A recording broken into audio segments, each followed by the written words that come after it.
Oui, peuple congolais, lelo toza kosolola lisolo ya manifestation ya le 21 janvier 2018. Oyo, comité laïque de coordination basalisaki na Congo. Félicitations pour na peuple congolais. Sikasikoyo na moni penza ke tokomi kokoma pene ya affronter la force ya Kabila et to mettre bango hors d'état de nuire. Résistance ya ba Congolais le 21. Malheureusement il y a eu des morts, mais résistance wana ezali très significative. Mais vidéo oyo nasali pona répondre na un certain général Kassongo, commissaire provincial la police nationale congolaise de Kinshasa. Général Kassongo, atana mona ba général Yantaba, yo ozali pire taba. Général Kassongo, naza ko répondre yo na comportement na yo pe na gisement na yo. Yebaka ke acte nyonso tout oyo police nationale asalaki le 21 janvier 2018 ezali acte moko oyo naza ko considérer ngo comme acte moko prémédité parce que na ko prouver yango ndenge nini okanaki yango pe osali yango pona o satisfaire Kabila osali yango na rôle ya la police te parce que la police nationale est une police d'État. Elle est rattachée au ministère de l'Intérieur. Le policier titulaire et stagiaire qui la composent sont des fonctionnaires de l'État et pas d'un individu. Ces missions sont la garantie des libertés individuelles et collectives, la défense des institutions de la République, le maintien de la paix et de l'ordre public et la protection des personnes et des biens. Alors, yo, na communiqué na yo, il y a avant le 20 janvier 2018, au so prévoyait ki batu ndenge nini okosala, réagissement na yo, ndenge nini oko agir, ndenge nini oko nyokola, oko boma ba Congolais po osala ki prémédité. Na kotangela yango. Le commissaire provincial de la police a appelé des Kinois au sens patriotique et citoyen et à ne point céder à l'incitation, au désordre et à la manipulation susceptible de créer destruction et désolation justifiée. Général Kassongo, le sens patriotique Oyo lobby, c'est quoi? Est-ce que vous comprenez qu'il y a en tant que général ou au soldat sans passer par l'école de la police ou là directement uniforme il y a la police ou aux allez qui rôdaient d'abord l'école de la police après au coma militaire ou tant qu'on voit qu'il y a militaire au sali stage il y a 6 mois ou 3 mois dans la police pour diriger la police sinon aux rebelles parce que dans l'anda qui peut vivre tu as fait partie de la rebelle aussi où il y a musée. Alors, tout est allé dirigé par des rebelles. Sens patriotique, il conduit à ressentir de l'amour et de la fierté pour sa patrie. Le patriote est prêt à se dévouer ou à se battre pour elle afin d'en défendre les intérêts. Pour le soldat, le patriotisme est le sens moral qui le pousse à combattre pour défendre son pays plutôt qu'à céder aux attaques de l'ennemi. Sens citoyen, dans l'Antiquité, personne qui jouissait du droit de cité, un citoyen romain, personne jouissant dans l'état dont il relève des droits civils et politiques, et notamment du droit de vote par opposition aux étrangers. C'est tout ce que le peuple Bazakolinga, yo ozali le contraire nango, ça c'est patriotique et citoyen. C'est ça manifestation le 21 janvier, ils allaient dans sens patriotique et citoyen. Désolé.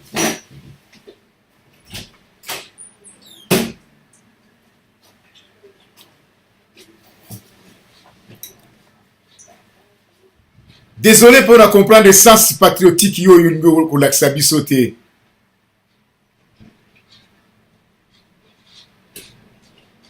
Le patriotisme, c'est aimer son pays. Le nationalisme, c'est détester celui des autres. C'est-à-dire Charles de Gaulle.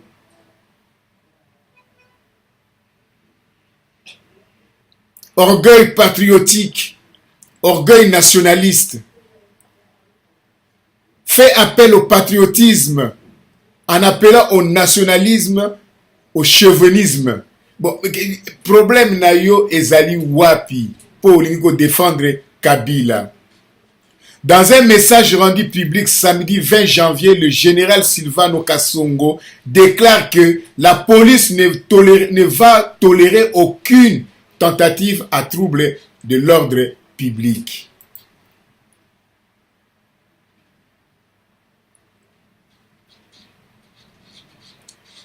Général Kasongo, est-ce que l'ordre public ne va tolérer aucune tentative à troubler l'ordre public? La notion d'ordre public définit tout simplement la paix sociale, garantie par la sécurité publique et le respect d'un certain nombre de lois. L'ordre public peut ainsi désigner l'ensemble des règles qui régissent la vie en société. Mais, oza kolinga ko expliquer biso eloko nini. Qu'est-ce que le trouble à l'ordre public?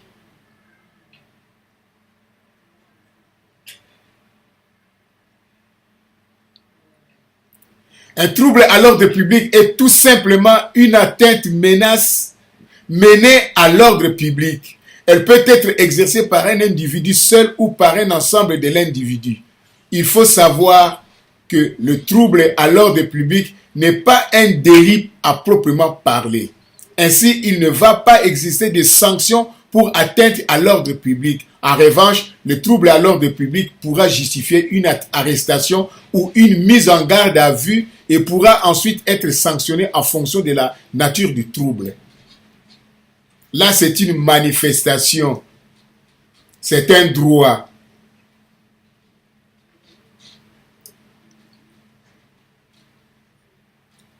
Colonel général Kasongo, ozali neti gangster, shérif, Big John, ou nani William Bott. Tirer tout ce qui bouge. Faire la loi, donc babanga yo, donc bamona yo seigneur. Voilà ba point na yo, oyo obimisi na kati ya nini na yo, ezali na tene moko te. Ne peut céder à l'incitation au désordre et à la manipulation susceptible de créer destruction et désolation injustifiée. Donc, tout organisé qui a au Boma, tu es un criminel, tu vas payer. Tu payeras. Général Kasongo. Qu'on détruit, ne va tolérer aucune tentative à trouble de l'ordre public. La manipulation susceptible de créer destruction et désolation injustifiée. Général Kasongo, manipulation. La manipulation au sens abstrait désigne l'emprise exercée par une personne sur une ou plusieurs autres dans le but de contrôler leurs actions et leurs sentiments. La manipulation est considérée comme une manœuvre trompeuse, voire perverse, et a une forte connotation péjorative. Destruction, action de détruire, de démolir. Ce n'est pas ça. C'est la manifestation pacifique, avec des bouquins de fleurs, des chapelets, des bibles. Et vous, avec les armes, vous allez tirer bango ko boma. Banani baza assassin. Tambola, bakotamwana bango ti bakolemba bazongi na ndaku. Pourquoi les tuer? Général Kasongo okosamba eloko wana ko se tromper te.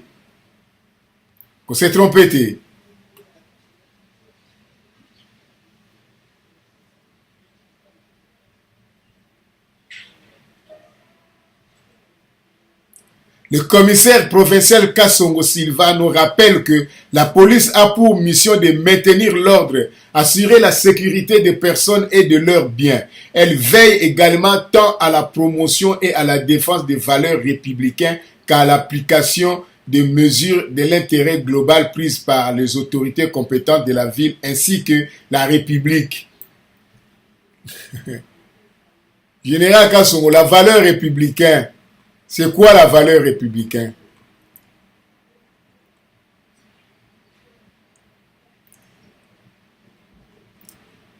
C'est quoi la valeur républicaine? Ce qui enfin semble le plus grave dans cette définition officielle de valeur républicaine, c'est la dimension avant-gardiste et évolutive qui leur est reconnue. Les valeurs de la République renvoie aussi à l'élaboration et à la promotion des principes nouveaux comme liberté d'union et de mariage, l'égalité. Les valeurs de la République expliquées donnent une définition de la République, connaître les valeurs de la République, liberté, égalité, fraternité, laïcité, droits de l'homme, cité en datant les textes fondamentaux de la République, Déclaration des droits de l'homme et des citoyens, Constitution de statut, la Constitution du 18 février 2006, Loi de séparation de l'Église et de l'État. Donc, tout oyo ezali ce qu'ezali respecté.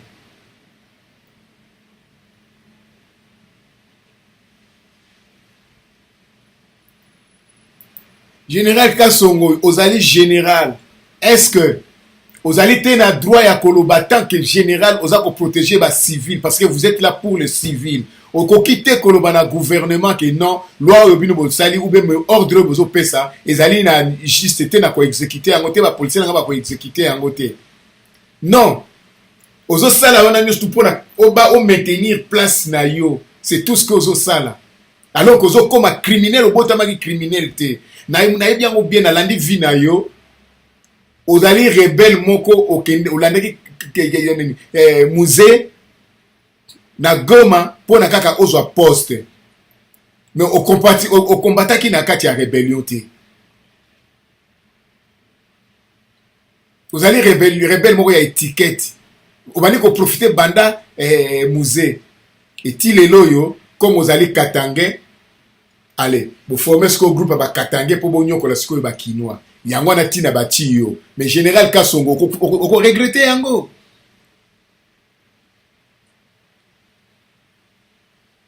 Olobi que des dispositions adéquates sont prises afin de permettre à tout et à chacun de vaguer paisiblement à ses occupations. Note-t-il, la police justifie qu'elle veillera à maintenir l'ordre public selon l'esprit de 2 lettres de gouverneur de province qui n'a pas pris acte à l'organisation des marches prévues ce dimanche tout en respectant les droits de l'homme.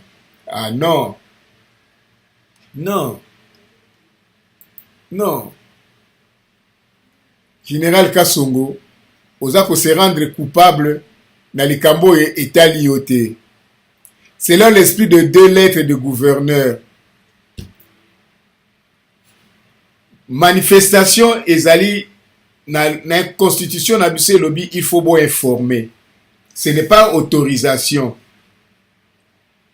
Oyo yo olingi kozwa comme désordre na ordre public non ezali informer et non autorisé demande d'autorisation. Il suffit d'informer bino et la police est là pour na encadrer et c'est tout. Mais bino la police bozo bima pour na empêcher. Ba ko ça même 1 mètre te bozo bima déjà na idée que ba ko tambola te. C'est l'ordre des outils na ministère de l'intérieur azo nous na Kabila. l'hôtel de ville de Kinshasa a décidé de ne pas agréer la demande de la tenue de la marche du dimanche 21 janvier prévue par le comité laïque de coordination. A décidé. Ils n'ont même pas lu la lettre, mais ils ont déjà décidé. Et Yoka Songo, ça faut prendre en considération en tant que police nationale.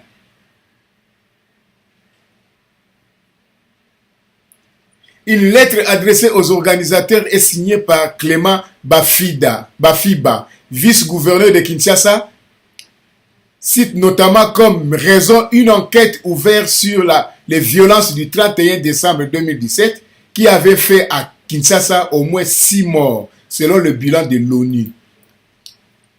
Mais, Menda Lobaki que personne n'a koufaki, police a bomaki mutute.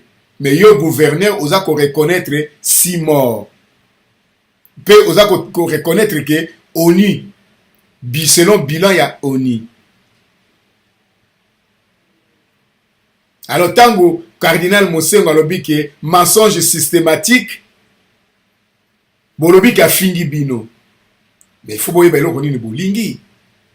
À cet effet, je vous invite à une séance de travail le vendredi 19 janvier 2018 à l'hôtel de ville de Kinshasa afin de me fournir plus d'informations sur la dite marche en vue de me permettre de réagir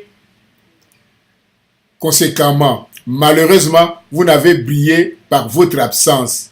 Mais avant, on invité Bango. Et là, on dit, sala ki liboso, yo. Liboso obimisi mandat d'arrêt. Après, on a invité Bango. Pour moi, il y a des gens qui sont clandestins. Après, ce que le 19, il y a Bango. Mais, toza wapi, toza na jungle. Yo muto so ki nani oyo ayeko bimasko. Bafiba, omikoti si na problème oyo etalaki yo te. Vous allez agir si ma kimbuta mutako bimsa mutu. Yango kimbuta sali bino ke ngape na ke maladi, bino moko botika la kosala ba makambo na bino wana. Kimbuta ko benda na komo ko benda na yango wana. Abomi trop mi bembe abato komo ko tambusa kimbuta mutu. Ndenge kimbuta za wana, bi bembe ya Kinshasa o ya bomi trop et komo ko tambuse mutu amuta bota makindi wana te tozalaki na yawa na France awa. To yebi kimbuta bien. Et s'il était ba cauchemar, ba nosala ba cauchemar, ba remords. Et que travailler à mon honnêteté s'il était à que tout en a poto ye moko un jour kimbuta vine ses baby yo su soye ko kota na kati ya circuit oyo.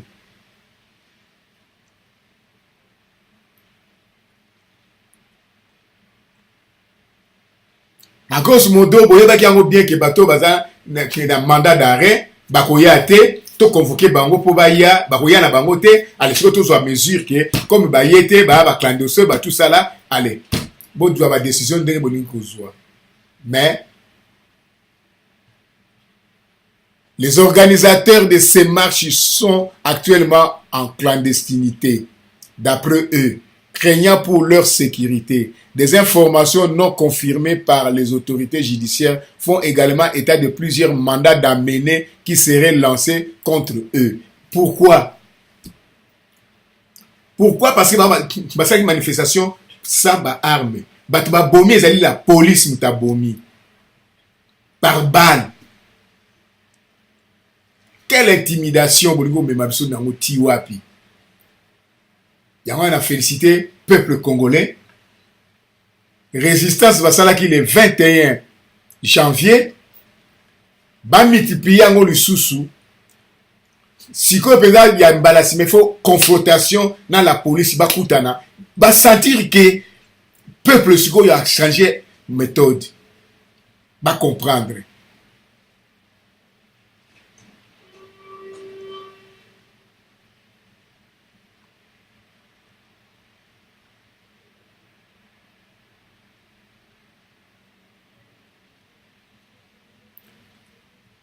Les autorités de Kinshasa refusent de prendre acte de la marche des catholiques est apparu au premier sur actualité. Va prendre acte. Nous, on n'a pas besoin. Bazali déjà informé un peu, c'est tout. Parce que la liberté de manifestation, droit à la liberté de manifestation, ces droits impliquent que cette prérogative sont exercées sans restriction et sans obstacle. Dans un premier temps, il signifie en tant que droit qu'il ne soit pas interdit de manifester. Dans un second temps, il veut dire que la possibilité de manifester étant admise, son exercice ne soit pas gêné par des obstacles de quelque sorte que ce soit. C'est ça, Général Kassongo. Uti mis le roi mutao me la bangi. Ola ksake yozali général, ceux qui aillent pas wapi. Mais, au métis, na mauvais drap. Na mauvais drap.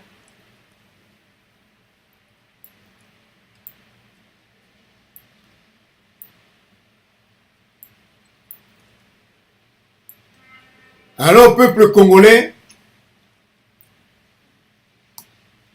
lelo na ye po na sikoyo ke tomona yango ke la police congolaise bazali corrompu na sens ke baza kokosa iza komonana ke baza kokosa baza kobosana ke soki manifestation esalami na kati ya Congo, ba satellite, ba journaliste ya monde entier, ba kotaka sur place baza na kati ya Kinshasa, ba service de renseignement ya monde entier, bazalaka sur place na kati ya Kinshasa, ba droit de l'homme, bazalaka sur place na kati ya Kinshasa, MONUSCO, azawa na kati ya Kinshasa, tozomona azozwaka ba photo.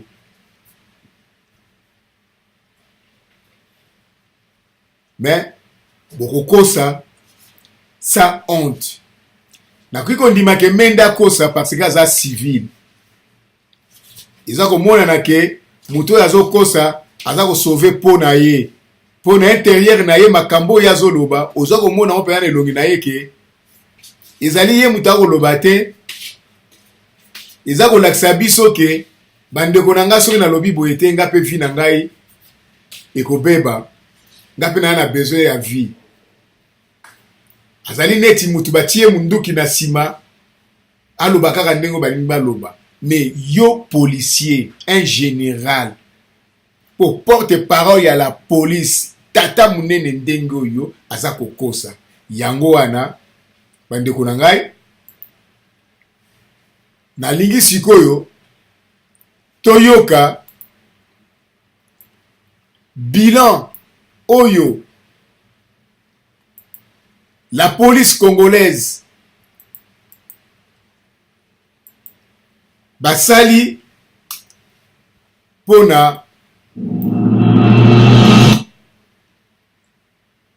le 21 janvier 2018 et simanango, toya ko commenter ango pona toyebisa la police que acte na bango nyonso tozali acte moko prémédité et va faillir na devoir na bango ya la police nationale, police d'État, et ils seront poursuivis individuellement. Kassongo et le porte-parole il y a la police comme témoin.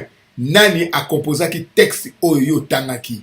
Est-ce que yo moko ndengo zala tango zako tanga texte sango ozala ki conscient que makambozo tanga za ya vérité ou ya lokuta toyoka sikoyo denge ezali. Quand avez-vous vu pour la dernière fois une chose si belle qu'elle vous a...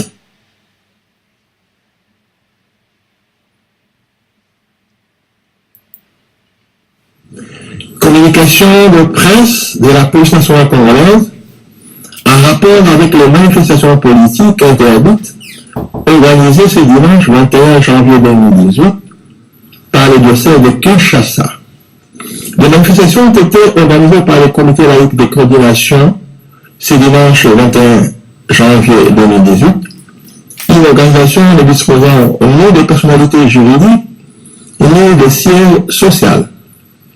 Invité par l'autorité compétente pour donner des indications sur l'itinéraire de marche, les organisateurs n'ont pas répondu, préférant agir dans la clandestinité. Depuis 12 heures, heure de Kinshasa, 13 heures, heure de l'Est, la situation est calme sur toute l'étendue du territoire national. À l'intérieur du pays, il y a eu tentative de marche à Goma dans le nord Kivu, à Bukavu dans le sud Kivu et à Kisangani dans la province de la Chopo, vite maîtrisée par la police nationale sans aucun dégât matériel ou dommage corporel. À Kinshasa, à partir de 10 heures, il n'y avait plus aucun foyer de tension autour de 13 paroisses catholiques sur les 147 que compte le diocèse de la ville de Kinshasa, qui avait tenté d'organiser des marches. Les paroissiens sont rentrés paisiblement à leur domicile. Par la suite, des hommes bien identifiés ont fait appel à des délinquants coulonnants et autres dévoyés pour faire la marche en lieu place des chrétiens. Ces derniers ont agi tel que l'on ne peut attendre dans tel groupe d'individus par des tentatives de pillage des maisons de commerce de particuliers, la pose sur la chaussée de barricades enflammées de pneus brûlés, par des jeux de pierre sur les agents de l'ordre, ainsi que sur les véhicules de passants. La police, dans sa mission régalienne de sécuriser et protéger la population, a dispersé ces fauteurs de troubles. Ainsi, les bilans se présentent comme suit. 2 personnes tuées par balles perdues, respectivement dans les communes de Kintambo et de Lemba. Dégâts corporels, 9 policiers blessés dont 2 grièvement. Les enquêtes sont en cours pour éclairer ces cas de décès que nous déplorons. La police nationale congolaise saisit cette occasion pour reconfirmer que lors des manifestations organisées le 31 décembre 2017 par cette même structure, il n'a été enregistré aucun décès lié à l'intervention des forces de l'ordre. La messe organisée par le diocèse de Kinshasa, consacrément le 12 janvier 2018, n'a cité aucun nom, ni précisé un lieu de deuil ou d'enterrement de ces victimes. Nous en remercions.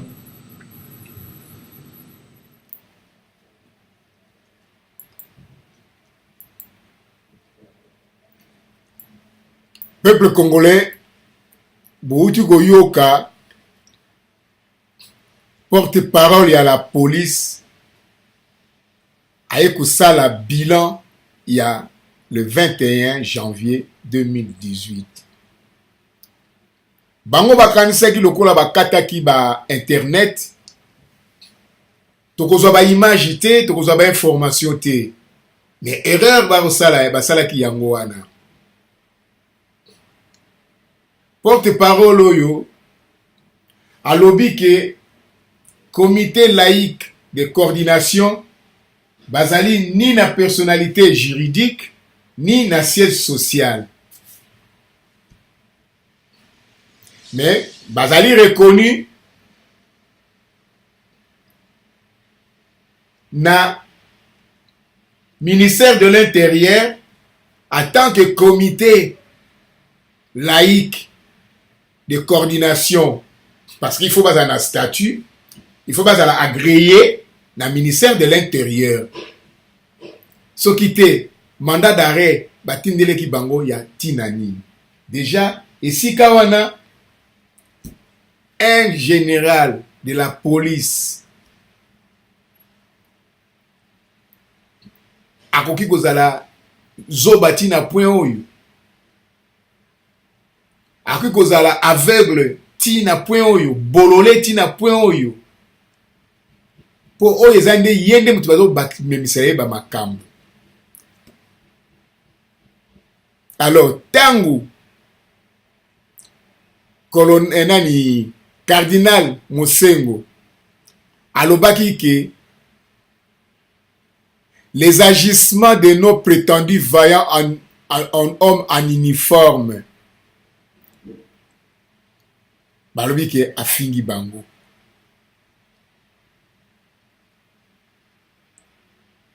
na colonel général nani cardinal Mosengo na pasteur Ekofobilo Makambalobaki na oye salami le 21 janvier 2018.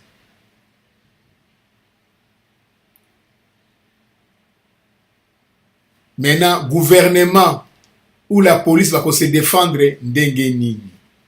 Colonel général cardinal Mosengo alobi, comment ferons-nous confiance à des dirigeants incapables de protéger la population, de garantir la paix, la justice, l'amour du peuple? Comment ferons-nous confiance à des dirigeants qui bafouent la liberté religieuse du peuple? Liberté religieuse qui est le fondement de toutes les libertés. Il est temps que la vérité l'emporte sur le mensonge systématique. Que le médiocre dégage et que règne la paix, la justice en RDC Congo. Général Kassongo, vous directement, vous allez médiocre. Tu es médiocre. Et puis, il faut ça,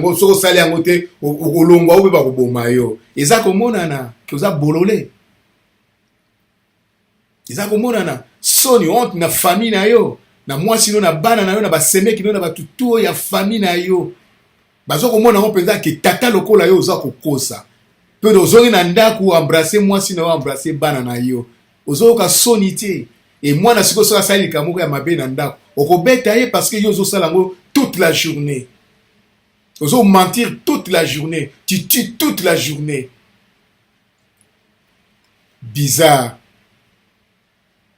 Bizarre, okoloba nini na oyo Mosengo alobi oyo. Maintenant, tango siko le 21 janvier to moni ba preuve. Qu'est-ce que tu vas répondre? Okoloba nini? Le pasteur Ekofo alobi bien l'État congolais n'existe pas. Nous devons léguer à nos enfants un pays de droit où tous les hommes sont égaux. Le monde doit être traité sur un même pied d'égalité par la justice, quel que soit son rang.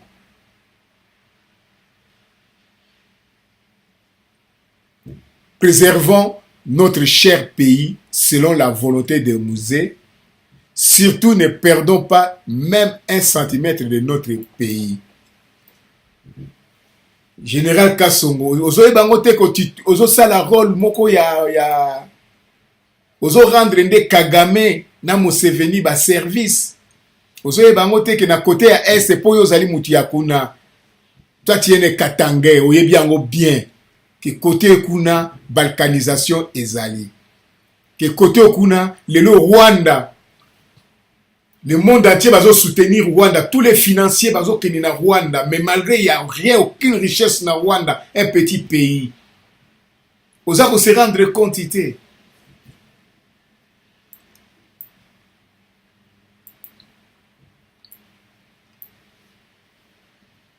Vraiment bizarre. Nandenge que vous allez colonel, ils sont général. Il y a la police, il y a les rôles moko que ou l'équipe président de la République parce que yo population ils na compte na yo protéger la population mais vous allez donc un tueur à gage.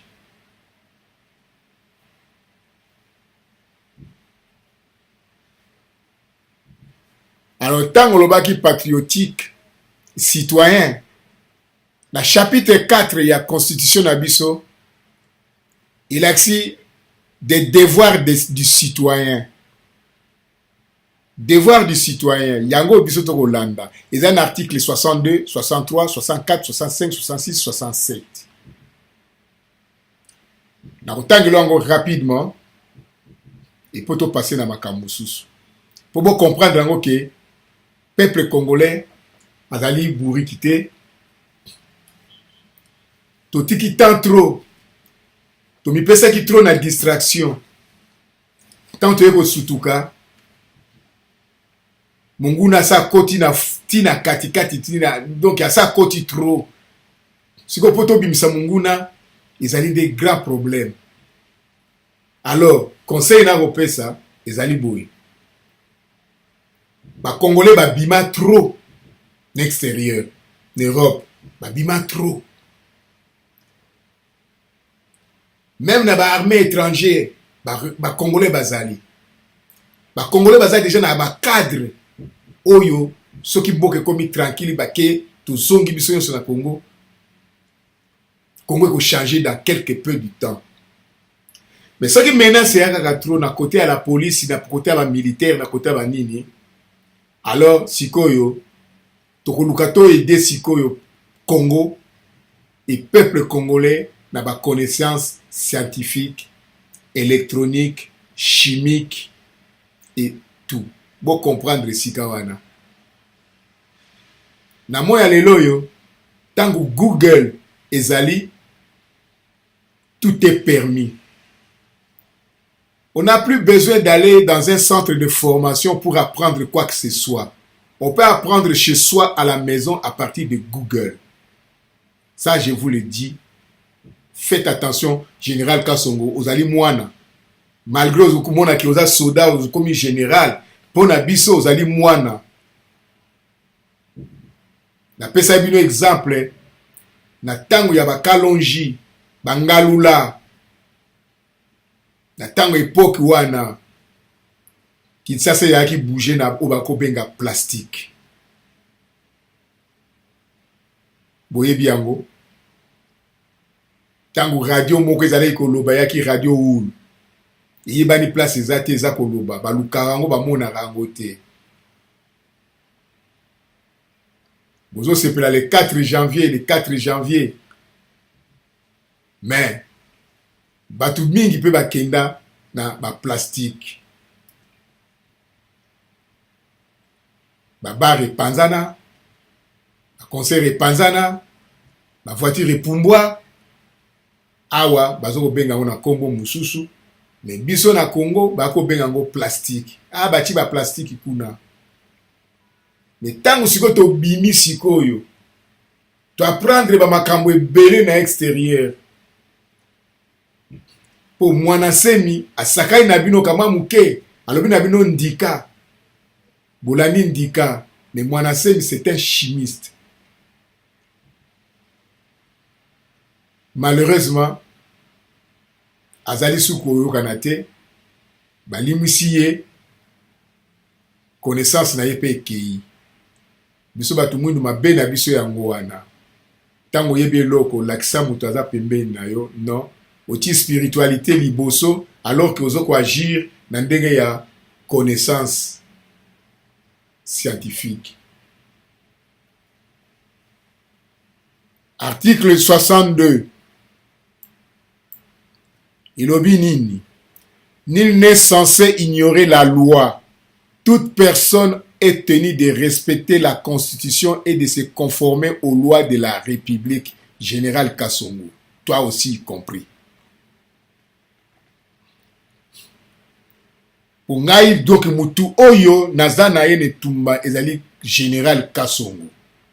Nako lâché yo jamais soki okotina bakangi yote. Soki bakangi yote nako lâché yote. Soki bana no bazana côté à Europe ou à la classe. Donc bana no tiko to porter plainte na oyo azana plus de 18 ans. Bazako vivre en Europe à qualité de qui et de quoi et comment. Ceux qui vont vivre en tant que réfugiés, ils ne doivent pas être vivre ici en Europe en tant que des réfugiés. Ceux qui vont vivre en tant que somanda kunayo awa na kati ya Europe, alors si tu poursuivre le bango na bien mal acquis.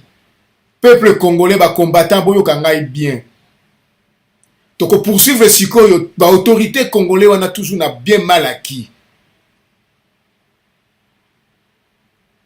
Plainte sikoyo ekozala na ndenge wana. To yebinda kunayo pa ezali to porter plainte en tant que le peuple congolais, en tant que le souverain article 5 et qu'on permettre les biso to porter plainte na ndenge ya le bien mal acquis. Article 63. Tout Congolais a le droit et le devoir sacré de défendre le pays et son intégrité territoriale face à une menace ou à une agression extérieure. Un service militaire obligatoire peut être instauré dans les conditions fixées par la loi. Toute autorité nationale, provinciale, locale et coutumière a le devoir de sauvegarder l'unité de la République et l'intégrité de son territoire sous peine de haute trahison. Kabila, tu es sous peine de haute trahison. Pasaki serment na yo na constitution na biso devant Dieu et devant le peuple. Au faillir na yango, au respecter yango te, yango ezali trahison. Et tout bateau, tout bazali na yo, c'est trahison. Général Kasongo, acte ozo sala, ezali la haute trahison. Tu seras jugé par kaka na Kisasa. Ezali makaba CPI te po CPI eza ya bino. Tokokanga yo kosamba na Kisasa la haute trahison. Alors tant que militaire on peut passer sous arme. Ça il faut yeba yango. Article 64. Tout Congolais a le devoir de faire échec à tout individu ou groupe d'individus qui prend le pouvoir par la force ou qui l'exerce en violation des dispositions de la présente Constitution. Toute tentative de renversement d'un régime constitutionnel constitue une infraction imprescriptible contre la nation et l'État et elle est punie conformément à la loi. Yo Kabila, l'article 64, qui prend le pouvoir par la force et ou qu'il exerce en violation des dispositions de la présente Constitution. Mandat na yo et c'est cela qui n'a le 30 décembre 2016. Constitue accord et kopesa yo droit il y a une année. Au saboter accord wana, au saboter loi, au saboter accord. Ndenge pe tozo kende boye so comme on appelle sous que élection et la maté. Donc article 64, peuple congolais. Ils ont pesa biso pe droit ya koboma. On peut tuer celui qui veut prendre le pouvoir par la force ou qui l'exerce par la force. Toki koboma ye. Batulokola bakasongo. Comment on a été pour un général? À cause na point moko faible ezali. Soki bino bakino boluki point na ye faible boko zoyer. Na point faible na ye. A kolekane ti soso. Article 65. Tout Congolais est tenu de remplir loyalement ses obligations vis-à-vis de l'État. Il a en outre le devoir de l'acquitter de ses impôts et taxes. Mais bazo futa ba impôts et taxes fulu et tondi na Kisasa. Fulu et tondi na Kisasa. Malgré bazo futa ba impôts et taxes fulu et tondi na Kisasa. Détournement des fonds, des voleurs.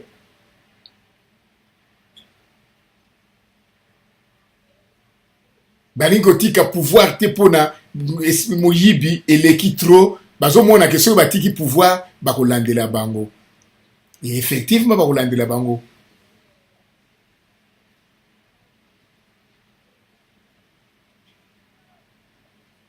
Et les Congolais marché zandu ba wenzi nyosu ba futaka ba tax mais tala ba wenzi ndenge ezali ba salite na kati ya wenzi pe ba koteka biloko akolia ndenge nini ba kolera ekota na kati ya Kinshasa te kimbuta ndenge ke na Afrique du Sud vana noka na Afrique du Sud libela koluka kozonga te eza lokola blanchissement na yo posoko zongi o mizongi su na kati ya problème poko bika te mbaloyo. Article 66. Tout Congolais a le devoir de respecter et de traiter ses concitoyens sans discrimination aucune et d'entretenir avec eux des relations qui permettent de sauvegarder, de promouvoir et de renforcer l'unité nationale, le respect et la tolérance réciproque.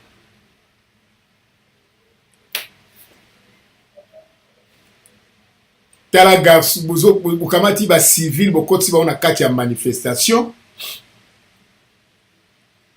Ba soldat bazo kanga civil baza ko betaye na pembeni civil a telemi to kanisa kinde manifestant or que soldat en tenue civile. Kabila, tu as exagéré, désolé, tu dois partir.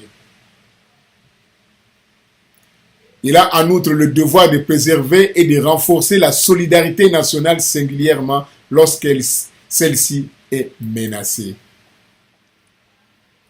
Tu vois comment Pygmée contre Oyo, Mende,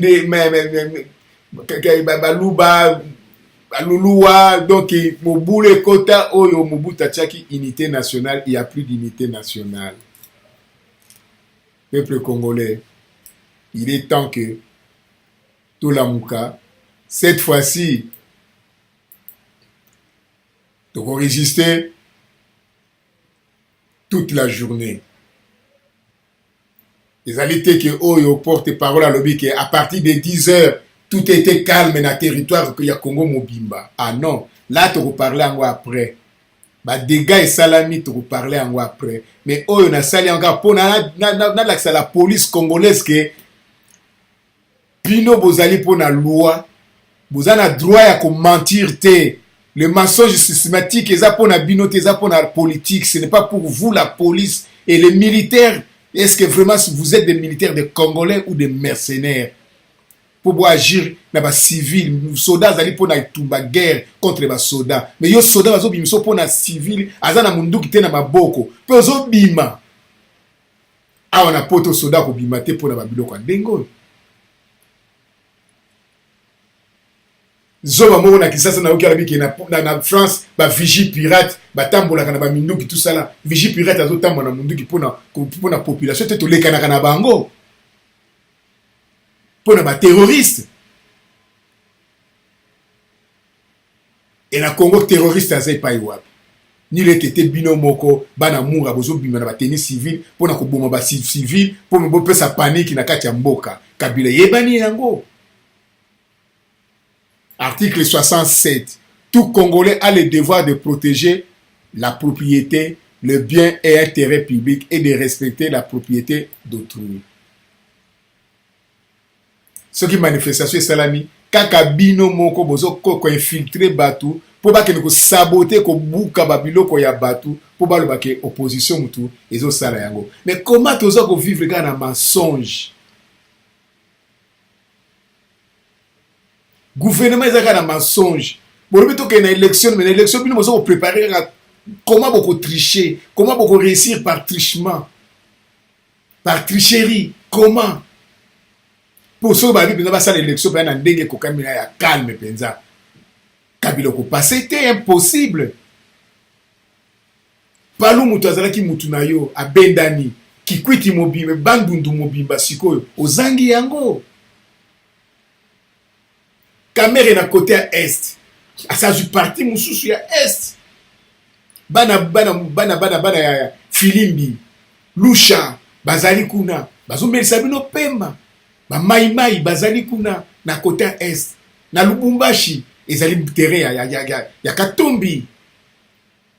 Kasai, Équateur, tant siko bonungo sakana skolo na Lokondo. E nani passer ekofaye ko bakisa manakati mais vous ratez ka Équateur mais vous réussir comment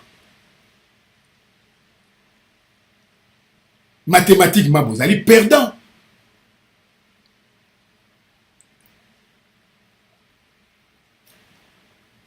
Peuple congolais donc il est là ngaki par Dieu la sali yango pona na faire comprendre Kasongo ke azali général mais azo vivre na mensonge. Ezali digne ya général ya la police te. Déontologie ya la police yango ya aza ko sala te. Aye na théorie na ye ya la police ya ndenge na ye pona a protéger Kabila. Aye bien que manifestation soke salami et ko salama pacifique. Tranquille. Na lingi te que opinion internationale ba mona foule ya ndenge wana bimi pour ba ke Kabila balingi ete loko baza ko boya ndeko ba mona foule ya batu ba bima na ndenge moko penza ke epesa idée na opinion internationale que Kabila balingi e lisusuté. Mais ozo bosa nango que Kabila zo protéger Kagame na Museveni. Il suffit que ba pesa ordre na Kagame na Museveni que soko lingi to continuer na bino, il faut bo éliminer Kabila. Ndenge ba éliminer ki tata na ye. Ndenge ba éliminer ki Mose. Et bat ba éliminer Mose Kabila sala kana bango. Azo sala na ba Mende, azo sala na ba Tambwe Mwamba, azo sala na ba Ruberwa, bango na nde bat ba boma tata na ye. Azo asana bango. Donc c'est-à-dire que ce qui le lot a décidé, Kagame a éliminé ye, Kagame a kokitisa ye. Pour Kagame na ba situation comme nango, a kolingate ba salir ye, a kolingate ba perdre. Peuple congolais, na félicité bino mingi ba kinois, na premier temps oyo bosala ki le 21 janvier 2018, mais nazo senga ke mitema elenda lisusu makasi koleka na troisième sortie befe salama koleka oyo esalamaki ya le 21, mais tozila kaka sortie ya manifestation te, moto na moto toyebi bandako na bango, toyebi bipai na bango balekaka, toyebi ba makangu na bango, tolia bango ba pion ba kote wana. Biso sikoyo awa na kati ya Europe, toko poursuivre sur le bien mal acquis. Toyebi bandako na bango, bakimbuta bana tout ça ba sombisoni bandako awa, tout ça là. Siko to landela siko na bandenga bandako na bango, bana na bango bazali awa, bazo vivre na Europe à qualité de qui et de quoi. Donc ça bazo vivre na ndenge ya réfugiés. Pourquoi réfugiés? Parce que batata na bango bazana gouvernement. Ça bazo vivre en tant que séjour ordinaire. Ordinaire pourquoi? Ba vivre en tant que ordinaire alors que batata na bango bazana responsable na gouvernement, il faut pas vivre na partie à Congo. Et bambongo bazo foutre là awa, bazo zulango comment? Ce sont des biens mal acquis. Combattants, combattantes, résistants, résistantes. Voilà match oyo tongito beta na bango to poursuivre le second a bien mal acquis. Tribunal porter plainte tango ba habitation na bango ezali na Europe to yebi ba adresse bandako na bango to convoquer bango à partir ya bandako na bango azali obligé na Kisasa ifa ya ko samba. Parce que azali moitié habitant ya Europe, ya France ou ya Belgique. Tambwe Mwamba, plainte na ye oyo ya avion ekitaki, il faut sikoyo to que nous tourne yango na tribunal ndenge nini ti lelo yo baza ko convoquer était, cela veut dire quoi? Voilà histoire oyo ngai na laki nango lelo ezalaki pona Général Kassongo na porte-parole ya la police a la bilan ya le 21 janvier comme quoi que et là comment que salamité il y a que 2 personnes na Congo bakufi mais bakufi par balle perdue, donc c'est à dire que bamboa banyama bakufi na balle perdue, donc basambi se bosam sa mutute po mutatirango ayebanité yango lo kalinga loba ezali est-ce que ezali policier ou ezali kaka biso moko ba manifestant mutu tobetani masasi. Voilà les kambalingolo ba balle perdue o ya lobby, c'est-à-dire que mutabeti masasi wana ayebanité, est-ce que za police, est-ce que za soda ou eza manifestant biso moko ba tobeti yango. Mawa mingi na tata munene ndenge oyo aza kokosa pe aza komoni kotala simate ke naza na bana na famille munene tanga kosonga ndako na koloba na mwasi na ngai nini. Bon mukolo koswana na mwasi na yo mwasi na koloba no nini. Oza mobali to zali mwasi zoba ou bien mayele. Peuple congolais to renforcer sikoyo vigilance na biso, combat na biso, to take penza oyo azali mutu ya ko attaquer, to attaquer n'importe qui te. Na kati Europe combattant combattante to landa sikoyo le bien mal acquis, to poursuivre vraiment na ba le bien mal acquis ingeka.